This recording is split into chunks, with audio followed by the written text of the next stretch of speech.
할렐루야. 수아사교구 구본주 목장의 구본주 목자입니다. 부족한 저를 통하여 하나님의 증인으로 세워주신 하나님께 감사와 영광을 돌립니다.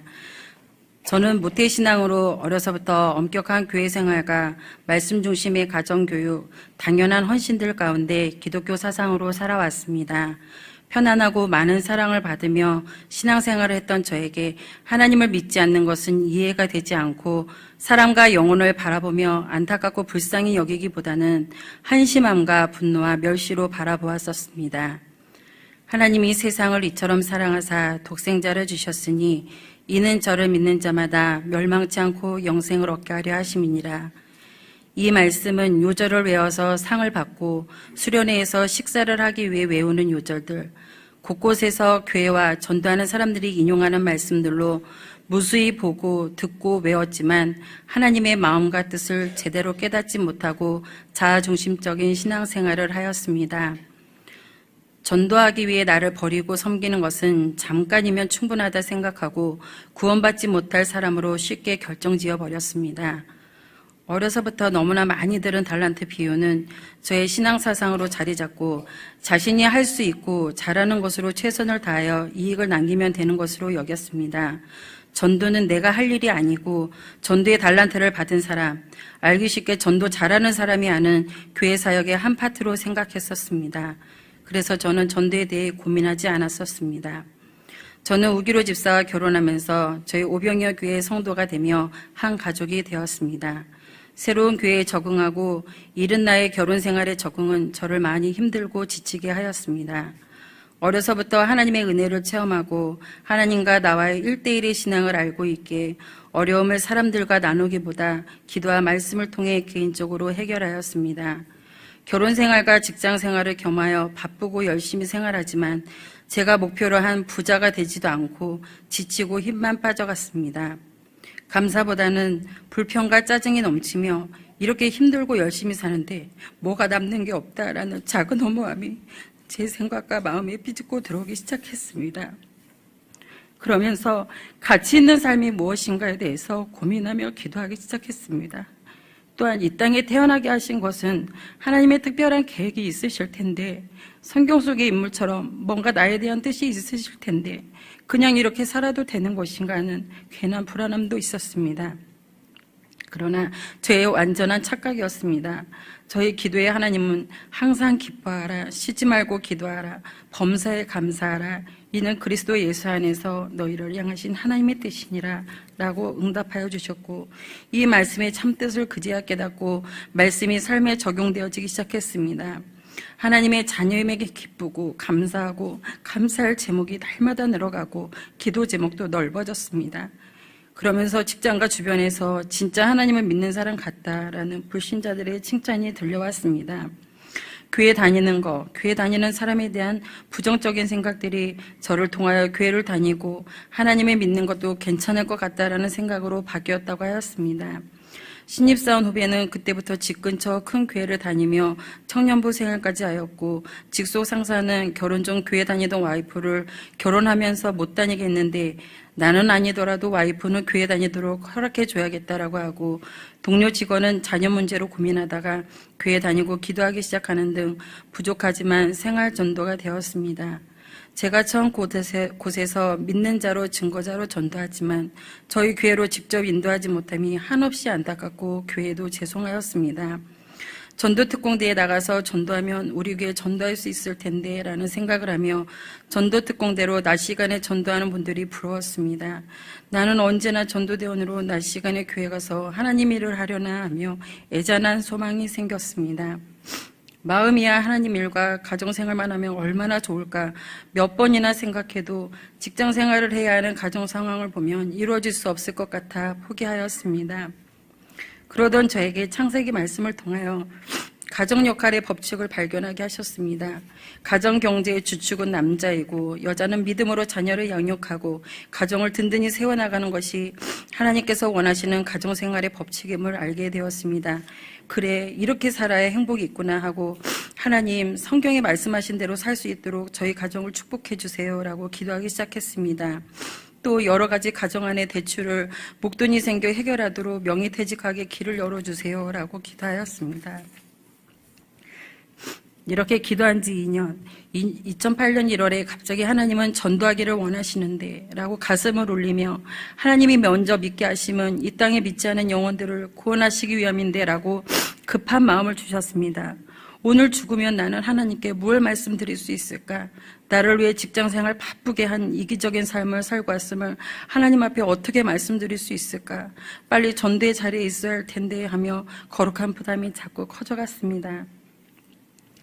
그때마다 하나님 제 형편 아시잖아요. 지금 당장 어떻게 할 수 없잖아요. 직장 다니지 않고 전도할 수 있도록 하나님께서 물질을 책임져 주세요 라고 떠넘기며 기도하였습니다. 그러던 중에 8살 큰아이 현지가 다른 아이들과 다르게 심하게 어찌 보면 집착의 모습이 보일 정도로 여동생을 요구하였습니다. 우리 교회 성도들은 우리 현지의 동생을 바라는 통성기도와 요구들을 많이 들어서 생각이 나실 것입니다. 이렇게 해서 생각하지도 않았던 아이를 뒤늦게 갖기로 결심하였고 결심과 함께 바로 임신이 되어 너무나 기쁘고 감사했습니다. 오랜만에 생명 잉태는 모든 가족들에게 큰 기쁨과 행복이었습니다. 직장에서도 화제거리 모르는 사람이 없이 축하해 주었습니다. 기쁨도 잠시 유산은 남에게만 있는 것이고 특별한 사람에게 있는 것으로 알았는데 7주 차에 들어보지도 못했던 계류 유산이라고 또렷한 목소리로 이야기하는 의사의 말이 믿겨지지 않았습니다. 그래도 희망을 놓기 싫어 아이를 지켜달라는 기도를 하였습니다. 눈물로 간절히 기도했지만 그리 아니하실지라도 감사라는 응답만이 주어졌습니다. 받아들일 수 없는 응답에 유명한 병원의 특진을 잡아 진료를 받으니 거의 100% 계류 유산이라고 동일하게 말해 주었습니다. 그제서 포기의 마음과 생일인데 하루 종일 가슴 아프기만 했던 제 자신이 안쓰럽기도 하였습니다. 다음날 수술을 하고 집으로 돌아와 하나님께 여쭙습니다. 하나님, 저에게 왜 이러세요? 하나님께서 말씀하시기를 믿음이 자라지 않으면 이렇게 버리느니라 라고 응답하셨습니다. 계류유산은 7주째 될 때 심장이 뛰어야 하는데 뛰지 않을 때 주가 없어지는 것으로 임신이 아니라고 판명하듯이 한번 구원받아도 믿음이 자라지 않으면 버리실 수 있다라는 무서운 말씀을 하셨습니다. 하나님, 제가 믿음이 없나요? 믿음이 안 자랐나요? 계속 기도하는 중에 사람이 성인이 되면 아이를 낳듯 영적으로 믿음이 자라면 전도와 영혼을 낳는 것이라고 말씀하셨습니다. 네, 맞습니다. 저는 전도 빼고는 모든 일을 열심히 하였습니다. 하나님의 일을 하며 포인트를 벗어났던 것이고 그냥은 깨닫지 못하겠으니 깨달을 수 있도록 역사하셨던 것입니다. 직장을 그만둘 수 있는 상황을 더 기도하며 병가를 통해 몸을 회복하는 중에 계획에 없던 명예퇴직이 추진되고 있다고 직원들을 통해서 들었습니다. 2년 동안 기도한 역사가 이루어지고 그 해의 직장을 은혜롭게 기쁘게 마무리할 수 있게 해주셨습니다. 모든 상황을 만드시고 전도하도록 해주셔서 희망과 기대로 전도특공대에 나오고 전도를 시작하였습니다. 그런데 큰 고민과 현실이 부딪혔습니다. 금세 전도가 잘 되고 많은 사람들을 전도할 줄 알았습니다. 제 성격적으로도 전도 잘할 것 같다라는 말을 들었던 터라 전도가 어려운 것이라는 생각은 전혀 하지 못했었습니다. 그런데 이게 웬일입니까? 노방전도를 나가서 말 한마디 붙이기가 왜 이리 어렵고 사탄과 전도지를 내미는 제 손이 얼마나 쑥스러운지 제 스스로도 이해가 안 되고 한심하였습니다. 전도가 쉬운 게 아니구나 하며 갑자기 자신이 없어지기 시작했습니다. 유산된 지 딱 1년 만에 둘째를 임신하고 출산하고 양육하면서 회사 그만두고 잘할 줄 알았던 전도에 3년 동안 열매가 없는 것입니다. 하나님 앞에 너무 죄송스럽고 제 자신의 한심함에 그저 눈물만 나고 스스로 위축되어 갔습니다. 그때 하나님께서 예수님의 제자들도 3년 훈련시키셨다라고 하시며 위로하여 주셨습니다. 전도 열매가 없어서 애타던 저에게 그때 이제 열매를 주시기 시작했습니다. 역세권 4단지에서 노방전도하던 저에게 70세 할아버지를 만나게 하셨고 수화성전 입당날에 등록하게 하셨습니다. 제 첫 열매요, 수화성전 첫 열매였습니다. 얼마나 가슴이 벅차고 감사한지 지금은 나오시지 않고 2번 나오고 안 나오셔서 입당 감사 예배 때 테이프는 잘하지 못하셨어요. 둘째 아이 조리원에서 만난 예지 친구와 그 엄마는 관계전도 3년 만에 열매를 맺었습니다. 일주일에 한 번씩 문화센터를 통해서 만나고 조리원 모임으로 일주일에 한 번, 정기 모임을 가자 일주일에 최소 2번씩 만나며 깊이 있는 교제를 할 수 있었습니다. 깊은 친분이 생기니 교회 오기를 권할 수 있었습니다. 계속 다닐 수는 없지만 몇 번은 가겠다고 하여 교회에 등록하였습니다. 또 남편 회사의 후배가 신앙생활하는 아내와 결혼하여 철산동에 신혼집을 얻으면서 저희 교회에 등록하고 지금까지 다니고 있습니다. 새가족 학교를 부부가 모두 마치고 주의를 잘 지키지만 헌신이 아직 없어 안타까워 계속 기도하고 있습니다. 전도는 하면 되는구나 라고 조금 힘을 얻었습니다. 오랜 본거지를 떠나 안양으로 거주지로 옮기게 되었고 저희 교회에서 안양에 사시는 분이 극소수라서 안양을 전도하게 하실 것으로 기대하며 저를 사용해 달라고 기도하였습니다. 그런데 전도는커녕 사람을 사귀기조차 어려웠습니다. 이웃 간에 인사하는 것, 간단한 대화를 주고받는 것, 미소 짓고 바라보는 것들, 집 근처의 전도는 뭔가 모르는 부담감을 주며 선뜻 관계로 이어지지 않았습니다. 집 근처에서의 관계 맺기를 간절히 사모하며 기도하며 하기를 하루하루. 어느덧 이사 온 지 만 1년이 되어 둘째 아이가 어린이집 생활을 하게 되었습니다. 오이 어린이집은 소아동 집사님들이 책임지고 나는 집 근처 어린이집에서 태신자를 만나야 한다라며 굳은 계획과 결심으로 가까운 어린이집에 보냈습니다. 열심히 엄마들 얼굴을 익히고 어린이집 앞에서는 먼저 적극적으로 인사하고 태신자 삼기 준비 작업에 돌입했습니다. 엄마들이 조금씩 저에 대해 관심이 생기기 시작한 것 같았습니다. 오후에 하원하면 엄마들이 교회 다녀오느라 화장한 저에게 어디 직장 다니시냐고, 직장 다니시는 분 같기도 하고 아닌 것 같기도 하고 이렇게 저에게 물어보았습니다. 이런 궁금증에 기분 좋게 교회 다녀와요. 씩씩하고 즐겁게 이야기하였습니다. 이렇게 몇 차례 교회를 다녀보지는 않았지만 아이 교육을 위해 교회를 다니는 것이 좋겠다며 내심 교회 다니는 사람을 찾는 자매를 만났습니다. 기도하던 저에게 준비된 태신자를 붙여주신 것입니다. 마음속으로 태신자를 삼고 주섬대사를 해야지 전도학교에서 배운 대로. 그런데 태신자가 오히려 저에게 자꾸 무엇을 갖다 주었습니다. 어머, 이 사람 목자갑니다. 꼭 열매 맺어서 목자가 되었으면 좋겠다. 마음의 계획으로 기쁨이 부풀어 올랐습니다. 어느 날 갑자기 점심을 같이 먹어야겠다는 마음이 들어 준비한 것도 없이 무턱대고 점심 같이 먹자 하니 흔쾌히 함께 먹고 준비한 것이 없어 비빔면을 먹으며 편안히 교제했습니다. 아빠들의 귀가가 늦어서 자연스럽게 저녁 식사를 하루 이틀 이렇게 몇 차례 빠른 시간에 친분이 쌓였고 교회에 가기로 바로 마음을 먹고 등록을 하였습니다. 준비된 영혼이었습니다. 처음 등록하는 주일부터 아침 예배, 저녁 예배를 드려 주일을 온전히 드렸습니다. 혹시 처음부터 교회 생활에 질릴까 싶어 걱정도 되었지만 이왕 교회 다닐 거 제대로 해야지요 라는 말에 하나님께 영광 돌렸습니다. 수요 낮 예배, 목장 예배, 교회에서 하는 새가족 학교, 리더 교육, 유아세례 교육, 십자가 양육, 성경 공부까지 순종을 참 잘합니다. 전도 모임에 나와서 애기 없고 고구마를 굽고 부침개도 부치고 떡볶이도 하며 열심히 헌신하고 있습니다. 애기 없고 하는 엄마를 보고 감동적이라고 불신자들이 칭찬이 일색입니다. 지금은 아플 때 저를 챙겨주고 마음을 살펴주는 등 사랑으로 모든 일에 합력해주고 있습니다. 하나님께서 아름답게 사용하여 주시고 믿음이 성장케 해주심에 감사합니다. 또 한 자매는 아이들이 어린이집 하원을 하고서는 참새가 방앗간을 들러들고 어린이집 앞에 놀이터에서 30분 이상 1시간을 놀아서 안면을 두고 전화번호를 주고받고 대화를 할 수 있게 되었습니다.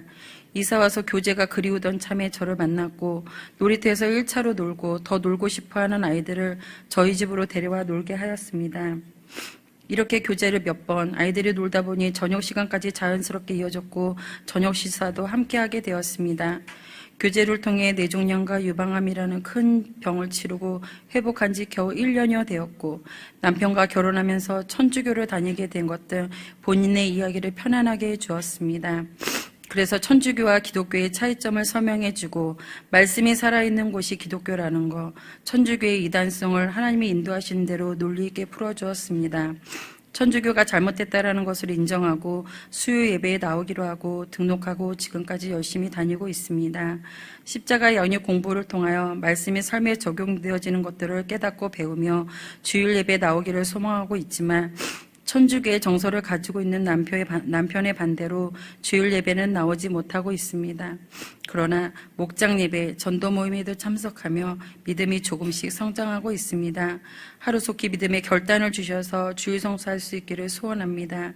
이 두 분은 정말 저에게 희망과 힘을 주는 열매들입니다. 현재 교제 중인 태신자는 어린이집에 아이를 보내고 엄마들과 차 한잔하며 교제하는 것을 즐겨하는 사람입니다. 여러 번의 차 마시며 교제하는 중에 삶의 이야기들, 문제들을 이야기할 때 말씀을 인용케 하시며 바로 성경을 찾아 읽어주게 하였습니다. 그때마다 성경 속에 인간의 삶이 세밀하게 적용되어지는 것을 신기해하였습니다. 말씀은 이렇게 살아있고 재미있는 것이라며 성경 공부를 제안하니 교회는 안 다녔어도 성경 공부는 해보고 싶었었다며 흔쾌히 응하였습니다. 월요 커플로 정하고 인간의 삶을 공부하였고 삼가를 공부하고 나서 영적 기도를 하였습니다. 하나님께 쓰임받은 것과 함께 하심이 너무나 감사하고 행복하였습니다. 인간의 삶이 끝나고 새로운 삶을 하기 전에 교회에 나가기를 바란다고 거룩한 부담을 주었습니다. 아직 교회 등록은 안 되었지만 인간의 삶을 완수하였습니다. 새로운 삶에 들어가야 하는데 등록하지 않고 새로운 삶을 시작하게 되어 조금 아쉽고 안타깝지만 속히 열매 맺기를 계속 기도하고 있습니다. 또 다른 태신자는 큰아이 친구 엄마로 만나서 중학교 배정 문제를 걱정하며 이야기하다가 관계를 맺기 시작하였습니다.